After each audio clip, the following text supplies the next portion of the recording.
Have you ever wondered why, when people talk about Native Americans, it can feel like they're talking about a detached time in human history? But I wonder, did you know that this did not happen on accident, but rather it was part of a concerted effort by the United States government to change our perception of Indigenous peoples throughout the United States? Hi, my name's Josiah with Diversifier Parks, and I am obsessed with the way that we talk about history and the great outdoors. I would like to welcome you to the second part of my series, The Myth of the Vanishing Indian. Today we'll be focusing in on the indigenous people of what is now called California, the violence of erasure that they faced, and how a small group defied the odds and survived. Prior to the Spanish invasion in 1769, researchers estimate that there were approximately 300,000 various indigenous people spread throughout California. Due to the Spaniards' brutality and introduction of foreign diseases, by the time the Americans invaded in the 1840s, the indigenous population throughout the state was halved to nearly 150,000 people. At the end of the American-led genocide that lasted from 1850 to 1873, researchers estimate that throughout the entire state there was no more than 20,000 indigenous people left.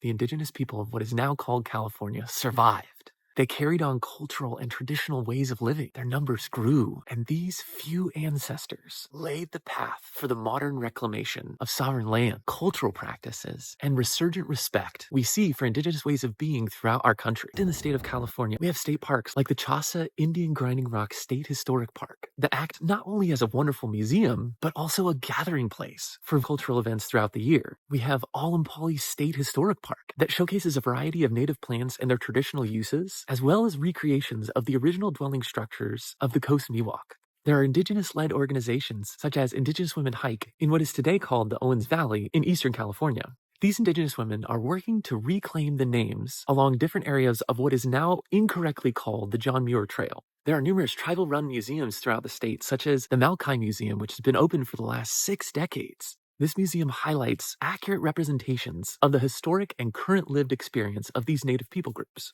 And finally, the land back movement in California is gaining justice in the pursuit of reclaiming land that was taken either by force or failed promises. On the Central Coast, the Chumash were just returned 4,583 square miles of coastline. The Segurite Land Trust, an indigenous women-led organization in the Bay Area, were just returned ownership of a shell mound cultural site. In Northern California, the Yurok people were just returned 125 acres of land in the heart of the Redwood National and State Parks. In the Palm Desert, the Agua Caliente Band of Kuya Indians was just returned 417 acres of land.